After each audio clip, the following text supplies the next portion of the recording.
too for taking the time out to come and be part of this exciting conversation about our shared future. And please write and tell us what you make of the event today. But for now, on with the show.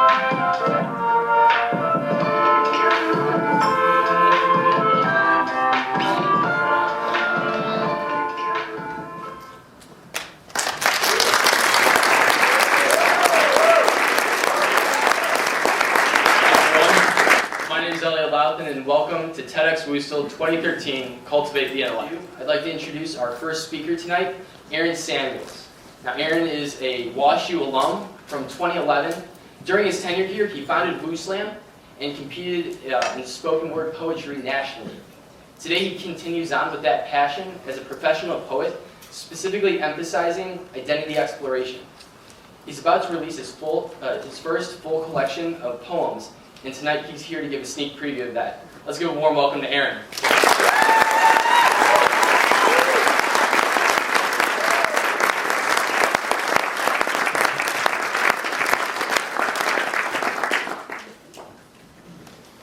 How do I sound? Sound on? Sound good? Yeah? Thank you. I would like to begin with a poem.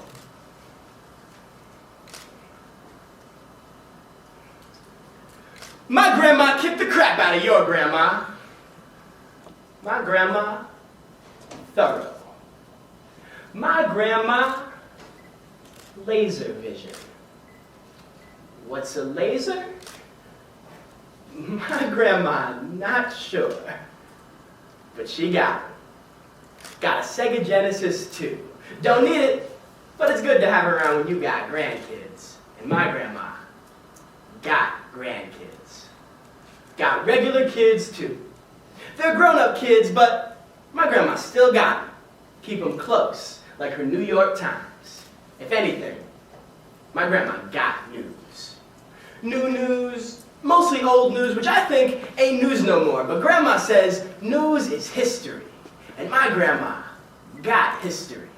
Some for every day of the week, with water and bread. My grandma got water and bread. Ain't always had water and bread, but hey, my grandma got them now. Got a teacher's pension and a paintbrush. My grandma paint any world she wants. My grandma don't make a mess. She just lays out her history and catches the colors as they fall. My grandma got colors. Got ugly ones from Grandpa. My grandma got the crap kicked out of her by Grandpa. My grandma kicked the crap out of Grandpa. Forget Grandpa. My grandma kicked the crap out of any ugly. See right through it. And that's love too. A laser. My grandma got love. Not for this world though. But hey, my grandma lived in any world she wanted. Forget any world, my grandma lived in every world. And I'm her son sometimes, and I'm her grandson sometimes, and I'm her husband sometimes, and it's complicated because I just came over to play Sega. My grandma got Sega. I know, Grandma. You told me. Yeah, Grandma. You told me. I got the New York Times right here, Grandma. No, Grandma. You haven't read this one yet. My grandma hasn't read this one yet. Too many memories. Not much room for more. That's okay. My grandma got a lot of good ones. Gave me some too. Took both of her legs off of her hips one day and handed them to me. Said I'd get more use out of them. I will. Grandma can see that. Took both of her eyes out, drained them in the kitchen, and pulled a thin, dripping canvas from the sink. She said, "Don't be afraid, Aaron. This is your family. And when you got family, who needs money or God?" My grandma got money.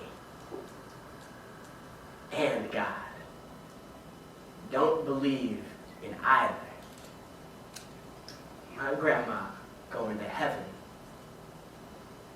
anyway. Thank you.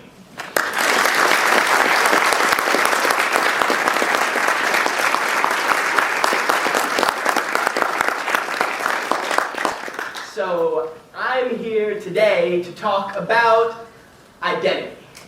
And I know identity means a lot of different things, and you can find it a lot of different ways. I really found my identity in a lot of ways through spoken word and through writing. But really quickly, I would like everybody to think of 5 identities that you brought with you today into this room, right now. So right now, 5 identities that you hold, that you are carrying with you at this very moment. Take a moment, think about it. So if I had to answer this question, I would say I am a Washington University alum, which I'm very, very proud to be. I'm a TEDx presenter, which is a crazy identity to have at this exact moment. I am a proud grandson. I am black, and I am Jewish. Right? And if I had to pick 5 identities that are really important to me right now, that are very salient to me at this exact moment, I would say those identities. Right now, I'm going to be speaking about identity, but I'm not an expert in the field of identity studies. I don't have a PhD. I haven't done research for the past 16 years. I'm not presenting a thesis or a dissertation on the matter.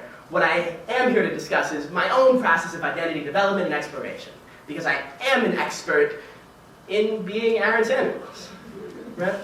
And for me, there are really 3 phases of the identity development process. The first one begins with what my dad likes to call an identity attack, right? So some people call this a critical identity moment or a critical racial moment. I like identity attack, right? Essentially, it's a situation where the context is so strong in throwing an identity on you that you have no choice but to be completely aware of your identity at this point in time, right? An identity attack, and a lot of times the identity development process begins with something that's an identity attack, right? Let me give you an example. The setting is the summer before 6th grade, summer before middle school, and the characters are Glenn and Kristen. Now, Kristen is the love of my life, who I have just recently proclaimed my love for. And Glenn is my best friend, who's also white, and who's also the coolest, most popular kid in the grade. And I just told Kristen that I was absolutely in love with her. I said, Kristen, I really like you. Do you like me back? And she said yes. She said, I like you back, which was incredible. And then shortly after that, she said, I don't think we should tell anybody that we like each other because you're kind of a huge loser, and I don't want anybody to find out that we like each other, so we can only hang out in secret. Yeah, which is terrible, which is absolutely sucks. So I was talking to Glenn and Kristen about this together when we were hanging out in one of our secret gatherings, and the strategist in me, right, the logical person said, okay, I can work around this cool issue, right? Just tell me how to be cool. So I was like, Glenn, how do you be cool? And it was easy for him. He gave me a quick bullet-pointed list. I needed to transition from wearing tighty whities to wearing boxers. I needed to wear baggier clothes. I needed to get some new sneakers, maybe some Air Force Ones. I needed to get a fitted cap. I needed to stop using so many big words they intimidate people, and I needed to start using more slang like ain't and yo, and I needed to learn how to give daps, right? That was the list for being cool, right? And I kind of understood what was happening at the time, even though I don't know if I had the vocabulary to explain it. But here we had Glenn, who was the most popular kid in the grade, in 5th grade. The most popular white kid, right? And he was so cool because he was a white kid, but he could break dance, and he could freestyle, and he mostly hung out with black people, and he could play basketball really well, right? And essentially, when I asked Glenn how to be cool, he gave me a bullet-pointed list of how to be like him, right? But really what he was doing is giving me a bullet-pointed list of how to be like him, who was being like what he thought the ideal version of me was. And I think it was largely irrelevant that I was black. And I think he would have told this to anybody, like, this is how you be cool. But it just so happened that this was actually a part of my identity that I didn't even know about, or didn't know these unwritten rules for, right? That was the identity attack, right? As I started learning how to be cool, which meant how to conform to what other people thought black people should look like, right? And I think the next moment, right, the next phase of the identity development process is the identity assertion, right? So now that I've been attacked, I am black, I am Jewish. These things have been thrown on top of me in an unavoidable way. How do I assert them? How do I take ownership of my own identity? Right, so a lot of times with me that happened in lyrical spaces, right? In ciphers, looking at, freestyling outside of people's houses on corners, right? I'd come in, and a lot of times by this point I was cool, right? By this point I was black, people knew I was black, and that was basically my ticket to coolness. But being Jewish was still not cool in my middle school, right? So when people were going to come at me in a cipher, they'd come at me for being Jewish. They'd be like, oh, Aaron, he's a Jew, screw you. Oh, remember, it was middle school. Right, so it wasn't the best reason. Right, so I remember one time I came back at this guy, right? And I was like, no, I'm the illest Jew in the entire school, so screw you. Oh, and it was crazy, right? It was crazy. And people were like, oh. And I thought it was awesome because not only did I just assert my Jewish identity, but I did it in a freestyle cipher, right? A traditionally black lyrical space, right? So I asserted my Jewish identity through my blackness, which is incredible for me, right? That dual identity assertion of what is going on, right? It was incredible, right? But with that, came its own complications, right? It was great to learn how to write, and I think writing put me in a lot of spaces that I otherwise wouldn't have been in. Having the opportunity to speak in spaces that were primarily Jewish, or speak in places that were primarily black, right? And giving me access to kind of explore these nuances on the page and then on the stage, right?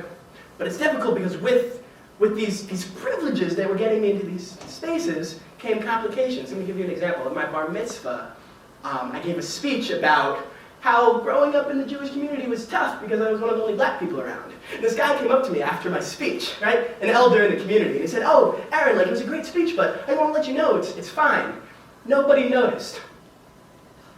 I was like, wait, is this a comforting thing that you just told me? It's nobody noticed that I'm black, and that's supposed to help me? Like, no, I don't want you to tell me nobody noticed that I was black. I want you to say, we noticed, we care, we acknowledge your identity, and we love you anyways, or we love you because of this identity, right? Let me give you another example. I'm in English class, I think, right? And my teacher was like, hey, Aaron, why do you use so many slang words, and why don't you talk, the way I know you're capable of? You're so eloquent in your essays, you get straight A's. Why do you sound like a hooligan? And I was like, and she was like, you're so much smarter than this, right? And I think back to my identity attack, my critical moment in 5th grade. And I think, actually, over the last 6 to 8 years, I changed my entire style, my entire linguistic and vocal patterns in order to simultaneously exist in 2 codes, right? To be able to be the honor student and to be able to be black, right? To be able to hold on to both of these aspects of my identity. So not only was what I'm doing, not unsmart, right, or whatever, not unsmart, right? But it was actually very smart. It was extremely smart, right? Because I found a way to exist in these 2 different codes, these 2 different rules. There's sets of rules for, how I'm supposed to negotiate and navigate the universe, right? And I think that's what having multiple identities is about. It's about learning all of the different codes that intersect with us and interact with who we are, right? But also with that comes the privilege recognition, right? Is understanding that, this is phase 3, right? Understanding that sometimes the things that are sources of danger or sources of oppression for us can also be things that give us privilege, right? And I remember people telling me in college, like, oh, Aaron, black women only think you're attractive because you're light-skinned. I heard that a lot, right? And then other people tell me, oh, white women are only interested in you because you have melanin and because you're a little bit dark. And I remember thinking no, that can't be true. People like me because of me. But when I took a step back and thought about that, those things are me, right? The truth and the untruth of that, right? People like me for me or hate me for me, but all of the identities that I have make up who I am and the privileges that come with that. I do have light skin privilege. I do have privilege because of my external orientation. I do have privilege because I'm a man, because I'm a masculine male, and I carry myself through the world that way. I have privileges because of my education, because of my job, my income level, right? And these are all identities that flow through me simultaneously and interact with each other. So I want to ask you guys, pull back up that list of identities that I asked you to create at the beginning of this talk. Think of those 5 identities. Now I want you to pick a discrete moment 4 weeks ago, 4 years ago.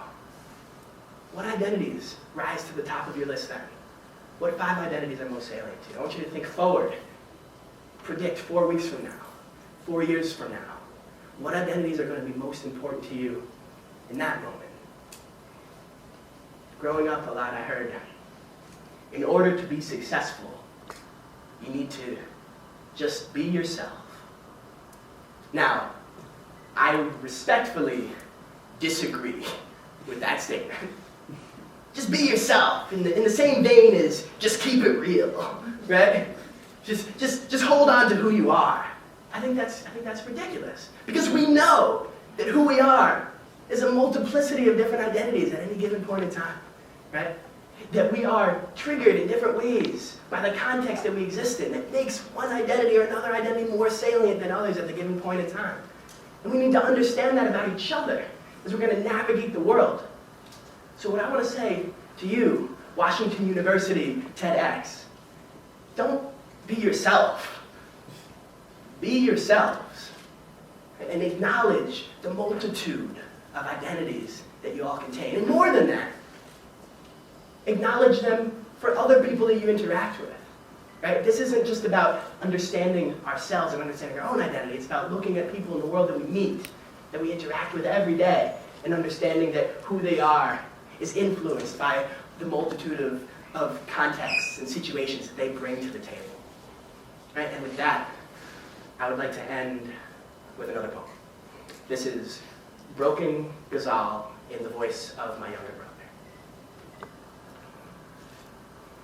Irrefutable fact. My brother is black, Jewish. Kink hair and a wide nose. That's gotta be black, Jewish. He said, look in the mirror, naked. If it ain't black, Jewish. If we don't do it to ourselves first, then they do it to us. Said he loves counting stacks. Is that black? Jewish? Said we love eating chicken because we black. Jewish. Said you gotta keep it real. Listen to black music.